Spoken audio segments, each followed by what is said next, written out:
to answer the question would be helpful to the House. And I mean, this is my third time to try and ask that the question be addressed, and we'll just have to leave it up to the public if it can't be. But I would ask the Minister she heard the question, to try to at least address the question. The Honourable Pansy Wong. Mr. Speaker, when those recommendations coincide with the priorities of the Ministry, we are working on those. Question number 7, Jonathan Young. I beg your pardon. I apologise. The Honourable Pete Hodgson, supplementary question.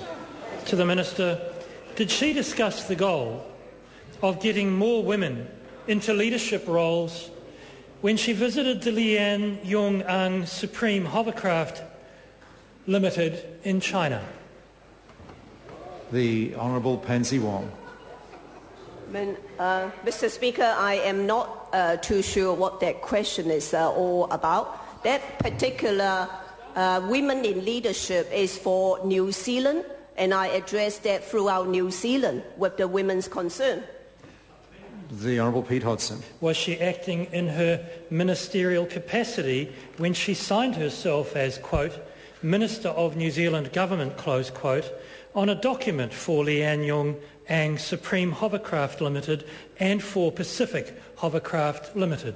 The Honourable Pansy Wong. Mr. Speaker, I am not aware that I'm signing a document overseas, not in my capacity as Minister for Women's Affairs, when it's nothing to do with the Ministry. The Honourable Pete Hodgson, I would remind him of the primary question. Indeed, Mrs. Question. Does a woman demonstrate leadership when, having reached the status of Cabinet Minister, she then witnesses a commercial deal as a Minister, even though she is in that other land on a private trip? Point of order, the Honourable Simon Power. Order. Mr. Speaker, although the Minister had an attempt to wind the two words woman and leadership into the question, it's clear that the question set down by the member originally related to closing the gender pay gap, and that part of the primary question was nowhere near the attempt that member just made to put a question to the Minister. Well, here the Honourable Trevor Mallard speaking of the point of order. And sir, if you listen to, I think, the first of the supplementaries asked by my colleague Pete Hodgson, he very directly asked whether getting more women into leadership or the gender pay gap was one of the subjects she addressed on a particular visit to a particular company when she was in China. So it is for her to say yes or no, but to ask her whether or not she did that, sir, I think is well within her areas of responsibility. Order. And there won't be any comments. I think on the first occasion the member asked a supplementary question, I allowed it because it wasn't immediately obvious where the member was seeking to take his questioning. But given this primary question, I believe it is not reasonable to try and link such a totally different issue to this primary question. There's plenty of opportunity in question time. Ministers can be questioned on all sorts of matters, and there are all sorts of opportunities to pursue these things. But this question relates is a question of the Minister of Women's Affairs, and to simply pretend to link it the way is now being attempted, I don't believe is reasonable, and that's why I am ruling the question out.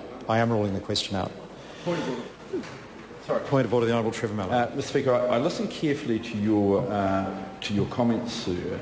It is my understanding that if there was a direct question about the activities of a minister on a private trip to that minister, it would not get through the clerk's office as not being ministerial responsibility. So you said there are plenty of opportunities to question the minister on that.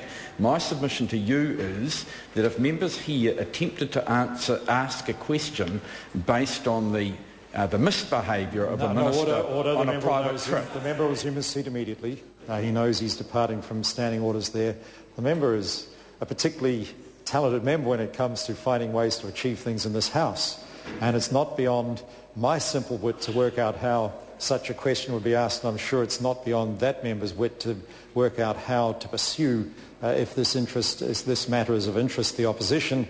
I'm sure there are all sorts of ways that can be done, but this is not an acceptable way in response to this particular primary question. The Honourable Pete Hodgson, further supplementary. Does a woman demonstrate leadership when, as a cabinet minister, she witnesses a deal in China to advantage her husband, even though both of them travel to China privately? Order. That question's also ruled out. Question, point of order, the Honourable Pete Hodgson. Inevitably a little bit of documentation to table concerning the deal in question and the witnessing by Order. the The Honourable... member will just describe the documents he's seeking leave to table. I'm trying to do just that, Mr Speaker. Well, he'd better do it or he won't have the opportunity. Describing the document in question, can I get more generic than that, do you think, Mr Speaker? And in particular, the witness... Order. The signature of the witness being the minister in question. For the House to decide whether or not it's going to grant leave to table a document, what would be helpful is to actually describe what the document is. I take it's a letter. But the House doesn't know what the document is. It might have a minister's signature on it, but we don't need to know what the document is. I was trying to appeal to your need for brevity. The document is a deal between the Lianyong Supreme Hovercraft Limited and Pacific Hovercraft New Zealand Limited. It's dated the 3rd of December 2009, and in fact, it isn't dated then, it's dated some other date, I'm sorry, and it's given rise to a bunch of legal activity subsequently, which I'm also seeking that doesn't to help table. describe the document. Leave us sought to table this document or set of documents. Is there any objection? There is objection. Question, and that will do question number 7. Jonathan Young.